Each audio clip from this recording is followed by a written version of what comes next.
And when Jabin, king of Hazor, had heard these things, he sent to Jobab, king of Madon, and to the king of Shimron, and to the king of Akshaph, forsooth, to the kings of the north that dwelled in the hilly places, and in the plain against the south of Chinneroth, and in the field places and countries of Dor, beside the sea, and to Canaanite from the east and west, and to Amorite, and Hittite, and Perizzite, and Jebusite in the mountains, and to the Hivite that dwelled at the roots of the hill of Hermon, in the land of Mizpah.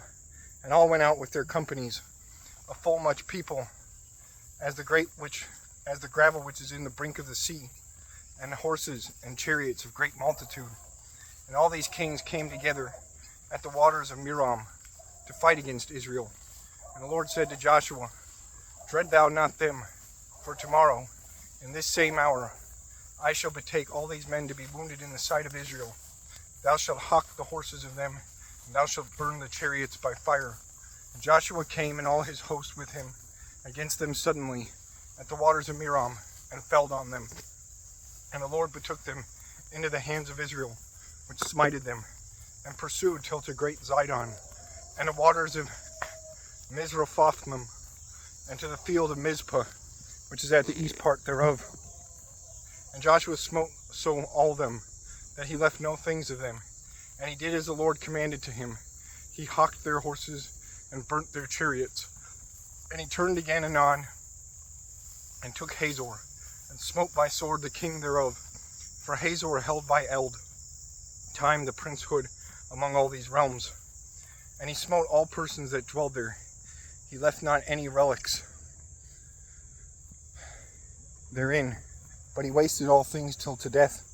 Also he destroyed that city by burning. And he took all cities by compass, and the kings of them, and smote and did away, as Moses the servant of the Lord commanded to him, without cities that were set in the great hills and in little hills.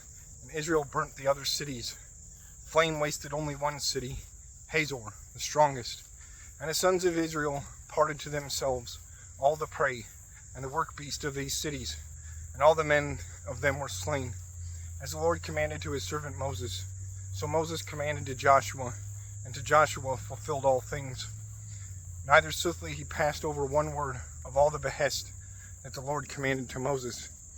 And so Joshua took all the land of the hills and of the south, the land of Goshen, and the plain, and the west coast, and the hill of Israel, and the field places thereof, and the part of the hill that ascendeth up to Seir till to Baal-gad, by the plain of Lebanon, under the hill of Hermon.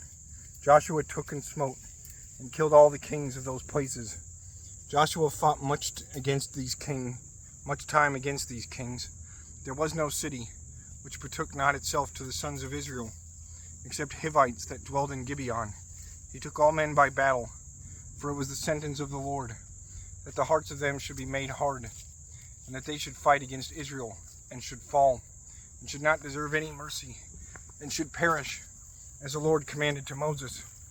Joshua came in that time, and killed Anakim, that is giants, from the hilly places of Hebron, and of Debir, and of Anab, and from all the hill of Judah, and of Israel, and did away their cities. He left not any man of the generation of Anakim in the land of the sons of Israel, without the cities of Gaza, and Gath, and Ashdod, in which alone they were left. Then Joshua took all the land, as the Lord spoke to Moses, and he gave it into possession to the sons of Israel, by their parts and lineages, and the land rested from battles.